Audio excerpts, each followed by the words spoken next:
Dice la palabra del Señor en el versículo 11, que ya leímos: y esto erais algunos, mas ya habéis sido lavados, ya habéis sido santificados, ya habéis sido justificados en el nombre del Señor Jesús y por el Espíritu de nuestro Dios. Cuando estudiamos la Biblia, cuando necesitamos hacer un análisis de un texto bíblico, siempre es importante, y lo hemos comentado y ustedes lo saben también, que es totalmente necesario el contexto. Y no solamente el contexto inmediato anterior, inmediato posterior, quizá un contexto histórico y un contexto paralelo o de lo que sea, pero necesitamos también contextualizar la palabra a partir de las doctrinas, también contrastarlas, compararlas con las doctrinas que emanan también de la palabra. Siempre una predicación que tiene como base la predicación expositiva, es absolutamente necesario seguir un hilo conductor a lo largo de todo el texto, de tal manera que nos vaya dirigiendo hacia el pensamiento de quien escribe. La virtud de la predicación expositiva es que vamos tratando de entender el pensamiento de alguien que escribió. En este caso, nosotros estamos tratando de estudiar o de entender el pensamiento de quien escribió, y nosotros sabemos que quien escribió esta carta, esta epístola, es el apóstol San Pablo. Sin embargo, yendo un poco más atrás de esto, también nosotros sabemos, como constata la palabra, que toda la escritura es inspirada por Dios y útil. Así que entonces, detrás del apóstol Pablo está, por supuesto, Dios, que inspiró. Y entonces Dios ha determinado inspirar a los hombres, a algunas mujeres en el Antiguo Testamento, pero ha dado a los hombres y a estas mujeres una inspiración de tal manera que la palabra de Dios no se contradiga, sino que lleve una lógica bíblica, una lógica doctrinal, que por cierto, desde que empieza la palabra hasta que termina, hay una historia única, no son muchas historias. Todas las historias de la Biblia van concatenadas, van unidas, de tal manera que cumplen un propósito final, que al final del tiempo nos regresa justo al principio del tiempo, porque al final del tiempo las cosas volverán justo a como iniciaron. El trabajo del Señor Jesús es restaurar todas las cosas a sus propósitos originales. Entonces, toda la historia, una maravillosa historia que le llamamos la doctrina del pacto, por cierto, nos lleva a esto. Pero en medio de esto hay doctrinas importantes que surgen de la palabra y que vale la pena entonces tomarlas. No podemos nosotros tomar solo textos sin considerar toda esta enseñanza completa, particularmente en este libro a los Corintios. ¿Por qué? Hemos estado hablando el domingo pasado, el antepasado y el anterior de asuntos no tan cómodos para escuchar. Hemos hablado acerca de cosas tan duras como la fornicación. Hemos hablado de cosas tan contundentes como que la iglesia en Corinto, y luego trasladábamos nosotros esta verdad a la iglesia de nuestros tiempos, como había pecados inmorales fuertes, pecados inmorales detestables de parte del Señor, y los veíamos ahí como aquel varón, aquel hombre que se había metido con la esposa de su padre. Nosotros pues tenemos ahí una serie de asuntos que son duros de tratar, y abordamos este tema de una manera responsable, atendiendo a lo que la palabra del Señor dice, sin saltarnos nada del consejo. Luego nosotros por ahí vimos también el asunto de aquellos que levantaban juicios el domingo pasado contra sus propios hermanos. Iban a los tribunales civiles, y en los tribunales civiles se quejaban, levantaban juicios, y el apóstol tiene que ser muy duro con este asunto, diciéndoles pues que no hay ningún entendido entre ustedes, no hay quien juzgue. ¿Por qué llevan este caso o sus casos ante los injustos?, dice el apóstol Pablo. Entonces hablamos de estas cosas difíciles de escuchar, necesarias para nuestra iglesia. Pero el apóstol no solamente aborda estos temas como para poder o para llamar la atención fuertemente de la iglesia, sino que él es consciente, insisto, en el contexto de todo el libro, en el contexto de toda la Biblia, él es consciente de que hay una gracia derramada. Él es consciente y quiere hacérselo saber a los corintios, a la distancia, a nosotros como lectores implícitos, que hay una gracia dispensada, que hay una gracia derramada. De tal manera que ahora el apóstol, no para ablandar su discurso, pero para hablar de una manera contundente de una doctrina bíblica o de varias doctrinas bíblicas que tienen que ver con esa gracia derramada, entonces escribe, gracias a Dios, estos maravillosos 3 versículos 9, 10 y 11 que hoy vamos a disfrutar. Maravillosos, maravillosos versículos que hablan justo de la gracia dispensada, de la gracia derramada. Esto lo tenemos nosotros que estudiar hoy porque es un asunto que nos conviene escuchar. Es un asunto que además nos halaga escuchar y que es un bálsamo en medio de una serie de predicaciones duras en donde el apóstol ha sido contundente respecto de ciertos pecados que son aberrantes ante los ojos del Señor. De tal manera que hoy esta meditación tiene que ver pues con este asunto doctrinal muy importante que nos va a llevar justo a poder apreciar y alabar al Señor por esta gracia derramada hacia nosotros. Una gracia maravillosa, una gracia fantástica, desbordante. ¿A qué me refiero? Cuando nosotros hablamos de gracia, tenemos que hacer definiciones muy precisas. Precisas, y no solamente definiciones filosóficas o emanadas del estudio de ciertas personas, pero tenemos que tratar de hacer una definición de la doctrina de la gracia a partir de lo que la Biblia enseña en su teología bíblica. Normalmente la teología sistemática emana en su mayoría de la teología bíblica. Así que hay verdades fundamentales y luego se sistematiza la teología. Pero nosotros tenemos pues este concepto de gracia y la tenemos que definir de una manera más claramente posible. Nosotros sabemos y tenemos esta definición de gracia para propósitos de este sermón. Hemos de decir que la gracia es la soberana disposición de Dios de mostrar y comunicar su amor salvador, que incluye el perdón de pecados y la nueva vida en Cristo a personas que no solamente no la merecen, sino que merecen todo lo contrario. La voy a repetir. La gracia es la soberana disposición de Dios de mostrar y comunicar su amor salvador, que incluye el perdón del pecado y la nueva vida en Cristo, a personas que no solamente no lo merecen, sino que merecen todo lo contrario. Esta gracia maravillosa de parte de Dios es una gracia derramada, como dice esta definición, por la soberana disposición de Dios. Cuando hablamos de la soberana disposición de Dios, estamos hablando de que no hubo coerción para presionar a Dios, para dispensar la gracia a quien Él no quería dispensar su gracia. Pero además la definición sigue diciendo que va a ser derramada sobre personas que no la merecen, sino lo contrario, merecen justo todo lo contrario. Y cuando decimos lo contrario es que el hombre pecador, desde sus orígenes, lo que merece, si de merecimiento hablamos, lo que merece es muerte eterna. Y Él derrama una gracia para personas que no lo merecen, pero que merecen lo contrario, por su soberana disposición. Bajo este criterio de gracia, entonces tenemos nosotros que entrar a estos 3 versículos para entenderlo en su contexto teológico, y por supuesto ya tenemos el contexto inmediato anterior que nos ha estado hablando de aquellos pecadores, de aquellos pecados que no son agradables ante los ojos del Señor. Así que bajo este concepto de gracia con el que yo quería comenzar, tenemos que entrar a este texto. El apóstol pues nos ha estado hablando acerca de del pecado de la fornicación, del adulterio, todos estos pecados, luego de los juicios en las tribunales civiles contra nuestros hermanos, y lo condena. Luego entonces dice, en el versículo 9, y ahí entramos pues a nuestro texto. Dice él, ¿no sabéis que los injustos no heredarán el reino de Dios? ¿No sabéis que los injustos, dice él, no heredarán el reino de Dios? Hermanos, estos textos o estos versículos están llenos de conceptos ricos en teología. No trataré o no intentaré siquiera ir a lo más profundo de los asuntos, pero sí los tocaré de una manera superficial, aunque lo más profundo que nos permita el tiempo que tenemos para meditar este texto. El apóstol les está diciendo a ellos algo que deben saber.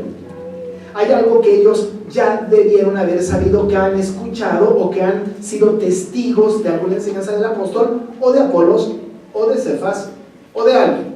porque les dice, no sabéis.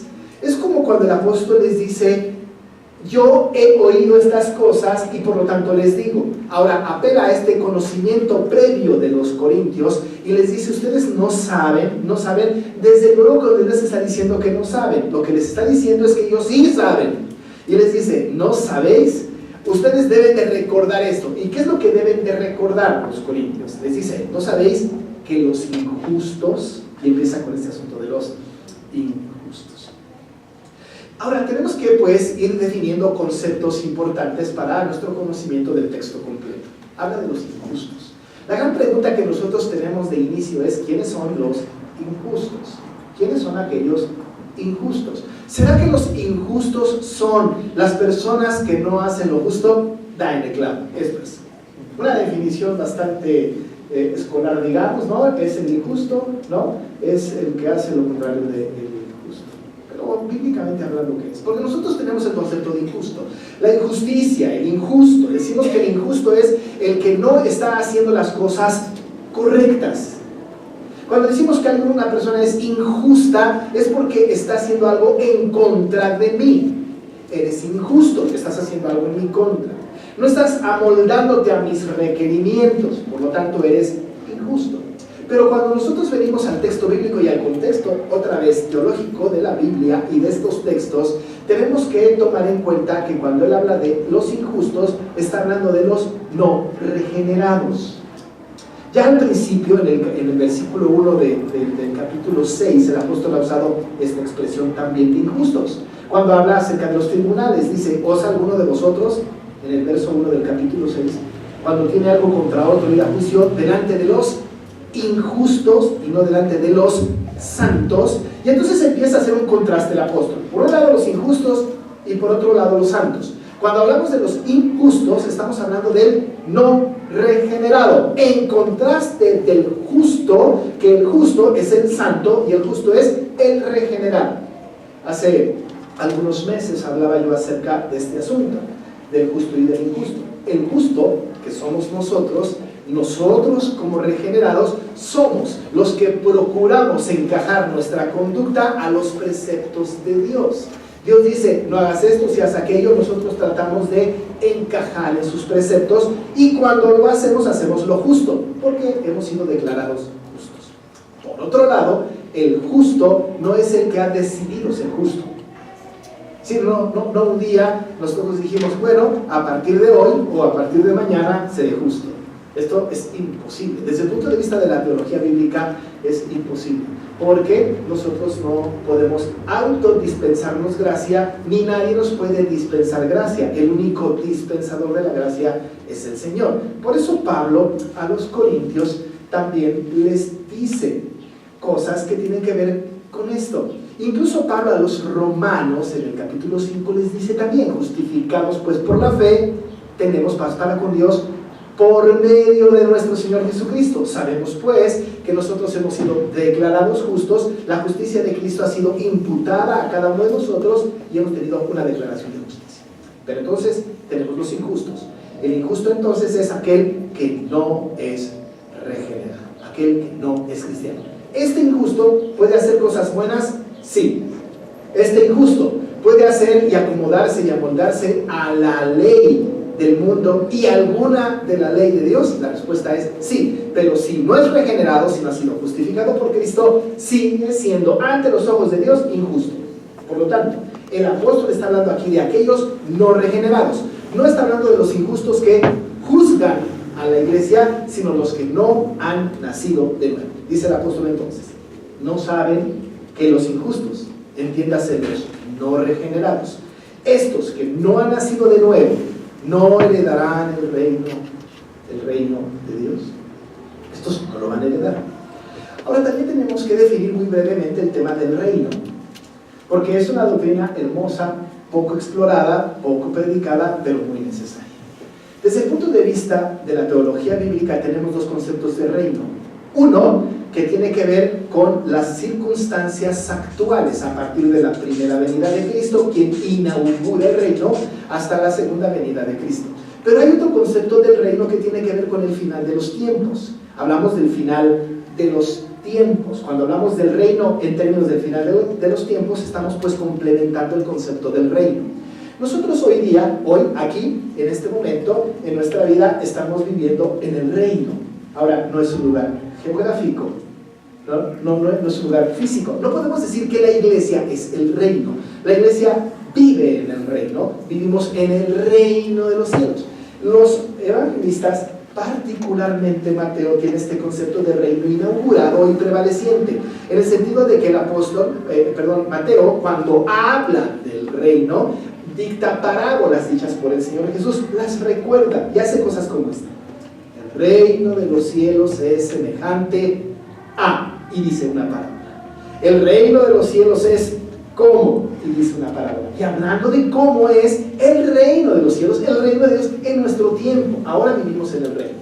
Pero cuando el apóstol Pablo habla del reino, habla en términos de la vida eterna, habla en términos del futuro.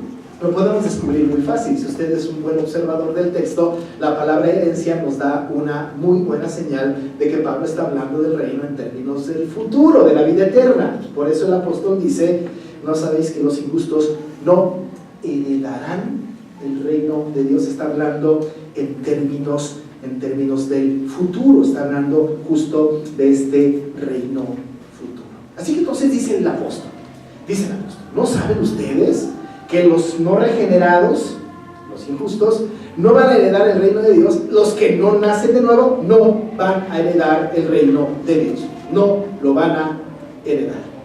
Así que no se equivoquen, no se equivoquen.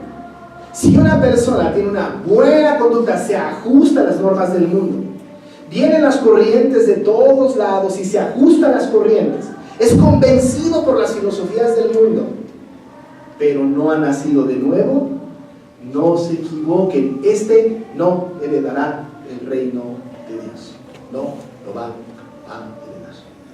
En el mundo actual tenemos nosotros gente que dice, sí, todo el mundo se va a ir al cielo, todo el mundo. Yo he visto personas no creyentes que van a los funerales, y en los funerales de los no creyentes todo el mundo se va al cielo. Ya está con el Señor, dicen algunos, ya se fue con Dios allá al cielo. Si piensa el mundo normal que toda la gente hereda el reino de Dios, pero dice el apóstol, no saben ustedes que los injustos no van a heredar el reino de Dios. Aquel que muere sin Cristo no va a heredar el reino de Dios. No se equivoquen, dice el apóstol. Bueno, no dice no se equivoquen, pero usa una expresión mejor. No erréis, no se equivoquen. Los injustos no van a heredar el reino de Dios. No se equivoquen, no hierren. Dice el apóstol, ni los fornicarios, ni los idólatras, ni los adúlteros, ni los afeminados, ni los que se echan con varones, ni los ladrones, ni los avaros, ni los borrachos, ni los maldicientes, ni los estafadores heredarán el reino de Dios. No se equivoquen. El apóstol da pues una lista de 10 conceptos, 10 pecados sexuales, 5 pecados sexuales, y 5 sociales. Hay una división importante aquí de 5 y 5, hay 10 pecados señalados aquí que abarcan el resto, o abarcan casi todos.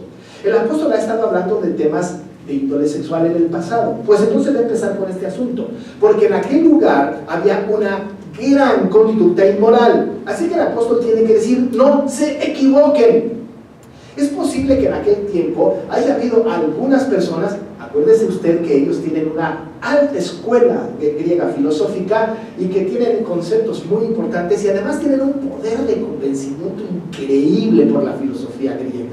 Así que no hay duda de que en aquel tiempo algunas personas empezaron a decir, oye, sí, nosotros tenemos pecados sexuales, pero aquí lo más importante es el alma y no el cuerpo. Así que nosotros vamos a tomar, tener relaciones sexuales, no importa, vamos a conservar el alma y el cuerpo puede hacer lo que se le pegue la gana.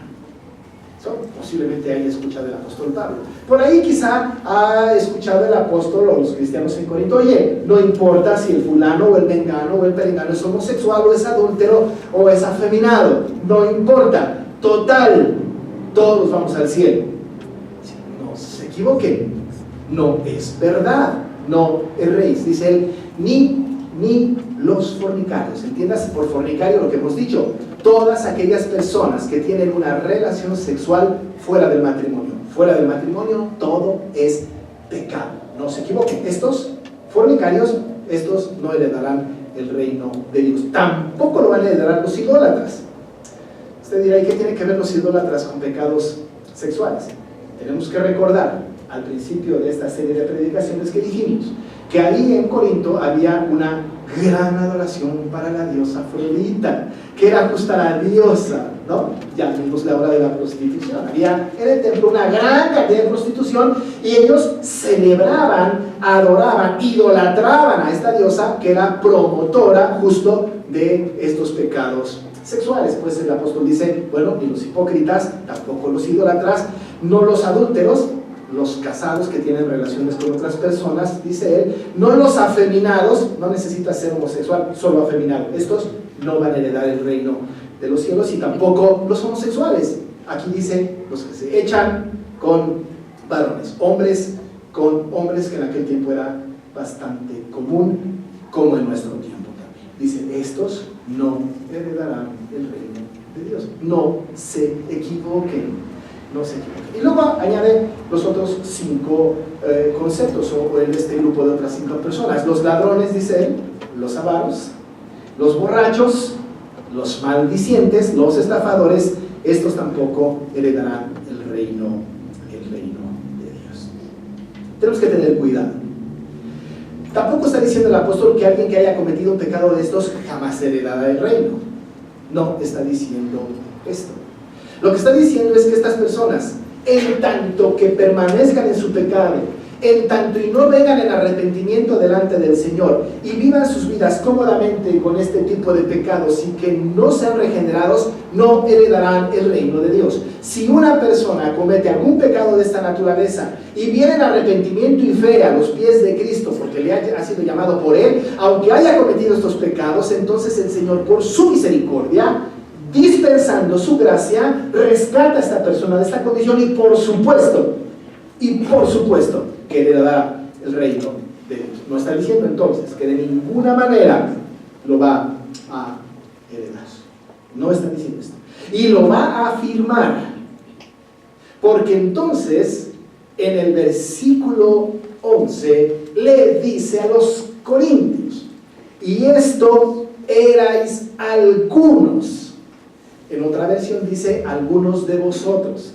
Les está diciendo a estos: esto eran algunos. Ahora note que no dice estos, sino esto. ¿Esto qué? Esto fornicarios, esto adúlteros, esto afeminados, esto ladrones, esto maldicientes, esto borrachos. Esto eran algunos de ustedes. Muy importante, porque allá en la iglesia de Corinto seguro había gente que había sido rescatada por Cristo en una condición así. Es posible que haya creyentes en Corinto que hayan sido antes homosexuales o afeminados, o adúlteros, o ladrones, o borrachos, o maldicientes, o idólatras. Es posible. Lo más probable es que sí. Lo más probable es que sí.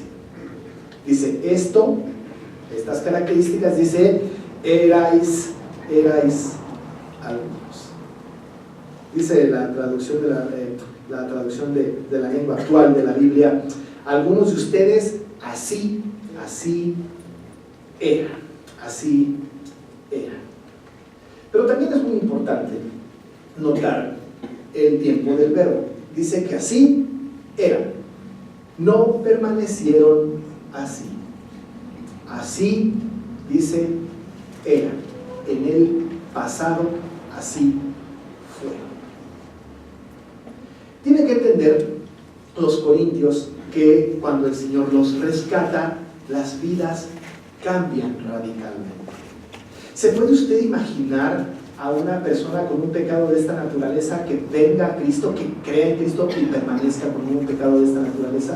La verdad es que no es posible.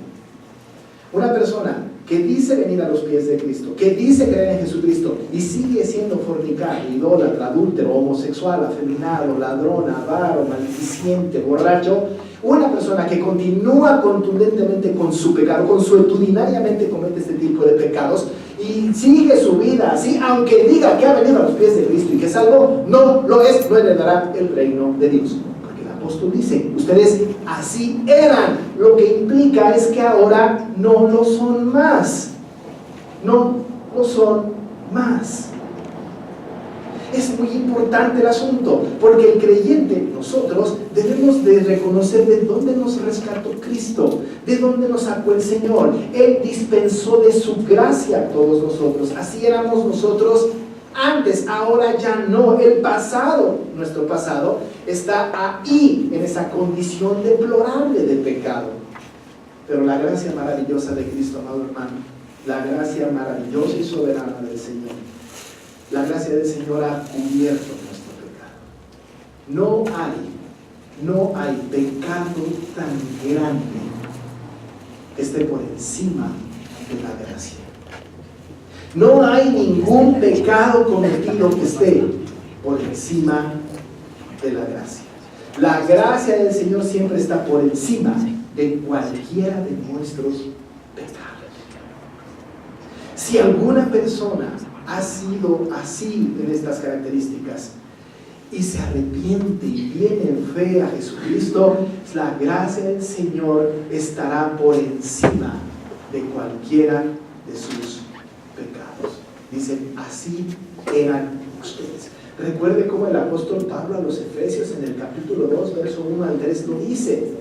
Dice el apóstol, y Él os dio vida a vosotros cuando estabais muertos en vuestros delitos y pecados, en los cuales, dice el apóstol, anduvisteis en otro tiempo, siguiendo la corriente de este mundo, conforme al príncipe de la potestad del aire, el espíritu que ahora opera en los hijos de desobediencia, entre los cuales también todos nosotros vivimos en otro tiempo en los deseos de nuestra carne, haciendo la voluntad de la carne y de los pensamientos, y éramos por naturaleza, dice el apóstol, hijos de ira, lo mismo que los demás. Así éramos. ¿Sabe qué? Usted y yo, así éramos. Así éramos. En esa condición, la posibilidad de heredar el reino de Dios era nula. Por muy buena conducta que tuviéramos, por muy buena actitud filantrópica que tuviéramos, por un buen concepto de Dios que tuviéramos, si no hubiésemos sido rescatados por Cristo, nuestro destino sería no heredar el reino de Dios. No pudimos nosotros de ninguna manera participar en esto. La soberana disposición de Dios, la gracia maravillosa de Dios fue la que nos otorgó la posibilidad de dejar todos esos pecados atrás para que ahora nosotros estuviéramos en una condición completamente diferente. Esto dice él, erais algunos de vosotros. Lo que implica es, casi podemos leer en el texto, pero ahora ya no. Esto erais, pero ahora no más. Ahora ya no. ¿No le da consuelo esto? ¿No le da consuelo saber que antes teníamos esta condición, pero que ahora ya no? Ahora ya no más. No más tenemos una condenación, dice el apóstol Pablo. Ninguna condenación hay para los que están en Cristo Jesús. No más temor a no heredar el reino de Dios. No más. Estos éramos algunos, pero no más. Se acabó este asunto. No más. El que debe de tener temor, el que debe de estar preocupado es el injusto, el que sigue en estos pecados y no se ha arrepentido delante de Dios. Este debe de preocuparse. Amado hermano, hermana, si alguno de ustedes sigue con una actitud de fornicación, idolatría, adulterio, es afeminado, es homosexual, ladrón, avaro, borracho, maldiciente, estafador y no se ha arrepentido delante de Dios, sigue en esta condición, es injusto y no heredará el reino de Dios. No lo heredará. Por muy bien que se porte, por muy buena persona que sea. Usted me puede decir, pastor, yo conozco afeminados, yo conozco homosexuales, yo conozco adúlteros, conozco borrachos, conozco gente dignísima, mejor que los cristianos. Sí, pero es injusto y no heredarán el reino de Dios. no lo heredará. Porque recuerden, el Señor no salvará a los bien portados. El Señor salvará a los justificados, a los regenerados, a aquellos que salieron de esta condición y el Señor los salvó. Por eso el apóstol dice, esto erais algunos. Ya no más. Pero ¿cómo pasó eso? ¿Cómo sucedió que ya no más? Pregúntese usted, yo estaba en una condición semejante, estaba en uno de estos pecados u otros. Ahora ya no más. ¿Qué sucedió para que ya no más estuviera en esta condición y pudiera ser yo acreedor a la herencia del reino de Dios? ¿Qué sucedió? Entonces el apóstol, en el resto del versículo 11, de una manera maravillosa, dice lo siguiente: mas ya habéis sido lavados, ya habéis sido santificados, ya habéis sido justificados en el nombre del Señor Jesús y por el Espíritu de nuestro Dios. ¿Cómo es posible que ya no esté en esta condición? ¿Cómo es posible? Bueno, pues entonces hemos sido lavados, santificados y justificados. Por esa razón, por esa simple y profunda razón, el creyente de hoy día, el regenerado, el justo, el recto, heredará el reino de Dios.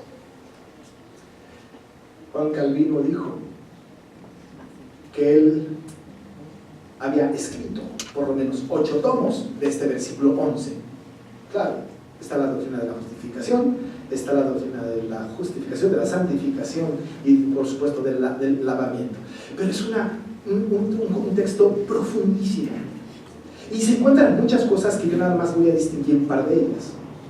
Lo más importante del asunto es que ya no más somos como aquellos que no tienen herencia.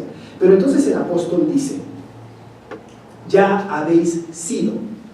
Ahora, es bien importante esto que le voy a decir. Cuando nosotros vemos en el idioma original, sobre todo en la gramática del idioma original, hay un asunto que no voy a discutir, que no voy a hablar mucho del asunto, que tiene que ver con una función del verbo que es post-pasiva. Esto no lo voy a comentar demasiado, pero es muy importante, porque cuando hablamos de este asunto verbal, estamos hablando de que la persona es objeto solamente y no promotora de una acción determinada. Cuando digo esto, estoy diciendo que se mantuvo el hombre pasivo mientras le era dado algo. Y dice el texto que el hombre, nosotros que ahora somos creyentes, aquellos creyentes, dice, habéis sido lavados. Ellos no lo hicieron, alguien lo hizo para con ellos. Ellos no se autolavaron, alguien los lavó. Habéis sido lavados tiene que ver con alguien superior que hizo la tarea de lavarnos. No que nosotros nos lavamos. No es como cuando la mamá, cuando éramos pequeños y decíamos una grosería, nos mandaba a lavarnos con jabón la boca. Yo recuerdo que mi mamá decía, vete a lavar la lengua con jabón. ¿No es cierto? Digo, era una figura de lenguaje, nunca lo hicimos. Y tampoco mi mamá estaba esperando que lo hiciéramos, pero una manera de presionarnos. Pero no era una cosa de que me di cuenta de mi pecado, me di cuenta de que tengo este pecado, entonces me voy a lavar de este pecado. Nadie se puede autolavar. Acuérdense que este concepto de lavamiento, de santificación y justificación son elementos de la gracia y nadie es dispensador de gracia. Por lo tanto, nadie se puede autolavar. No podemos ir por el mundo diciéndole a la gente, oigan, límpiense de su pecado. Nadie lo puede hacer. Nadie puede hacer semejante cosa. Ahora, aquí le está diciendo el apóstol Pablo, ya habéis sido lavados por alguien. David, salvo, justo, regenerado, en el capítulo 51 de los Salmos, en el versículo 2, dice, lávame más y más de mi maldad y límpiame de mi pecado. Porque reconoce que quien lo hace es el Señor, no yo mismo. Lávame más y más. El asunto de lavar es tan importante porque cuando lo usó David allá en el 51.2 y ahora está utilizando también aquí, tiene que ver con este fenómeno que las mamás de aquel tiempo y del tiempo cuando yo era pequeño utilizaban. Hoy día tenemos lavadoras automáticas, ¿no? Ahora ya las mamás ponen la ropa allí en la lavadora, ¿no? Ya hasta cae el agua con las temperaturas justas, le ponen en algunos huecos ahí jabón, todo va a ser a la lavadora. Ya no tienen que preocuparse por nada. Pero cuando yo era pequeño, mi mamá lavaba en unas bateas que estaban así como que con relieves y tallaban. Y si nos ensuciábamos con lodo, con chocolate, con mole o con lo que sea, yo me acuerdo que mi mamá estaba lavando y lavando y frotando y frotando y frotando hasta que la última manchita de nada que desapareciera con tanto estar haciendo fricción con aquella batea. La imagen es semejante a esto: láveme más y más de mi maldad. Es el Señor está frotando, está lavando, está limpiando constantemente hasta dejar nada de mancha. Cuando el apóstol dice éramos así antes, pero ya no más, porque hemos sido lavados, hemos sido lavados por la sangre de Cristo. No solamente hemos sido lavados, sino dice el texto además, ya habéis sido santificados. Alguien lo hizo, no pude hacerlo yo solo. No pude tomar una decisión por mi propia cuenta. Alguien, dispensador de gracia, en una obra soberana y maravillosa, me santificó. ¿Pero qué es esto? ¿Cómo me santificó? ¿Qué es esto de santificarme? Lo que hizo fue apartarme del mundo para Él. La santificación es tan hermosa porque es ese acto maravilloso de Dios de apartarme del mundo para Él. Y cuando Él me aparta del mundo para Él, entonces me pone en un proceso de comunión profunda y constante con Dios para crecer en la gracia que Él me ha dado. Ya he sido santificado porque ahora he sido declarado también santo. Y recuerde usted que Pablo a los Corintios, allí en el capítulo 1, en los primeros versos, les dice los santificados. Está hablando de santos.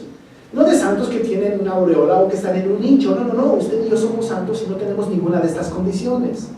Pero somos apartados del mundo para Él. Y el Señor, a través de la proclamación de la palabra, de los sacramentos y de la oración, nos hace crecer en gracia con Él. Dice, ya han sido santificados. Y los santos no buscan ser homosexuales, adúlteros, afeminados. No buscan ser ladrones, ni maldicientes, ni borrachos. Los santos, más bien lo que buscan es crecer en santidad. Dicen, ya no son así ustedes, han sido lavados, han sido santificados, pero además han sido justificados.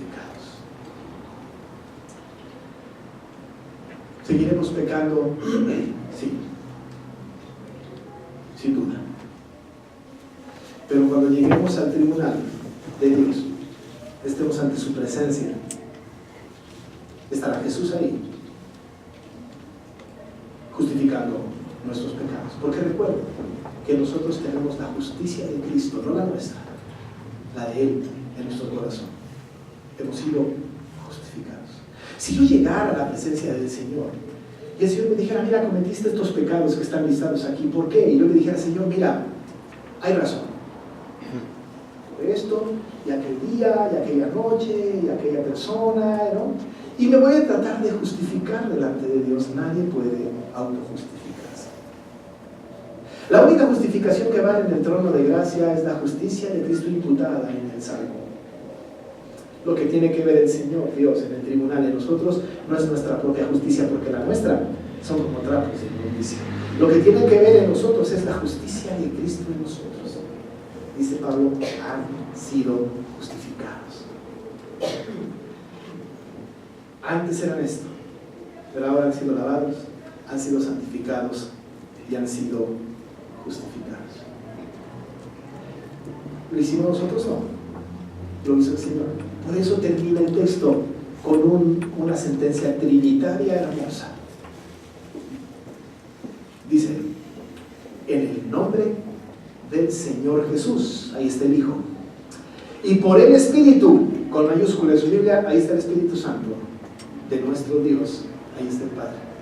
La obra dispensadora de gracia, la obra de salvación, la obra maravillosa de darnos a nosotros lavamiento, santificación y justificación es obra de la Trinidad completa. Es obra de la Trinidad completa. Dios, plenamente Dios, ha hecho que nosotros hayamos sido lavados, santificados y justificados dice el apóstol Pablo, en el nombre del Señor Jesús y por el Espíritu de nuestro Dios. Hermano, este texto debe de ser esperanzador para usted y para mí. Antes, no teníamos nosotros la posibilidad de heredar el reino de Dios. Ahora que hemos sido lavados, ahora que hemos sido santificados, ahora que hemos sido justificados en el nombre del Señor Jesús por el Espíritu de Dios, ahora nosotros tenemos la herencia del reino de Dios. Pero es muy importante señalar que si hubiese alguno que sigue en esos pecados, que los practica y que no quiere arrepentirse delante de Dios, no ha sido lavado, no ha sido santificado y no ha sido justificado. Por lo tanto, no heredará el reino de Dios. ¿Hay esperanza? Usted quizá ahora en su mente, alguno de ustedes esté pensando, caray, no estoy ahí. ¿Hay esperanza? Sí hay. Sí hay. Es venir a los pies de Cristo en arrepentimiento y fe. Pablo a los atenienses en Hechos 17:30 dijo que Dios manda a todos los hombres en todo lugar a que se arrepientan de sus pecados. Para que una persona pueda ser salva necesita un poder superior, un dispensador de gracia. Y es necesario que nosotros vengamos en arrepentimiento y fe, que deje su pecado y que sea consciente de que si el Señor le ha lavado, santificado y justificado, entonces heredará el reino de Dios. Hermano, hermana, no lo echen en saco roto. Si usted es creyente, siéntase privilegiado que heredará el reino de Dios. Si sigue en este pecado o en alguno de estos pecados, quiero decirle que no tiene esta esperanza. Venga en arrepentimiento y fe a los pies de Cristo. Oramos. Padre, nosotros sabemos que los injustos no heredarán el reino de Dios. Pero, Señor, hemos sido nosotros justificados por la fe y tenemos paz para contigo por medio de nuestro Señor Jesucristo. Hemos sido salvados.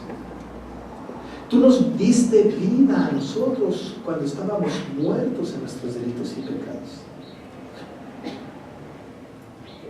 Nos has rescatado de esta vana manera de vivir. Has convertido nuestro corazón. Por lo tanto, nos hemos alejado de estos pecados. Nos ha costado trabajo muchas veces, pero luchamos con esto. Estamos seguros de que así éramos nosotros antes, pero estamos luchando porque ahora hemos sido lavados, santificados, justificados en el nombre del Señor Jesús y por el Espíritu de nuestro Dios. Señor, mueve el corazón de todos nosotros, sobre todo de aquellas personas que ahora escuchan este mensaje y que siguen en este tipo de pecados. Tócales para que vengan en arrepentimiento y fe, que vengan a ti y que disfruten de la seguridad de la herencia del reino de Dios. Gracias, Señor, porque tú eres dispensador de gracia y a nosotros nos has dado solamente por tu soberana disposición. Te alabamos y te bendecimos en el nombre de Jesús. Amén.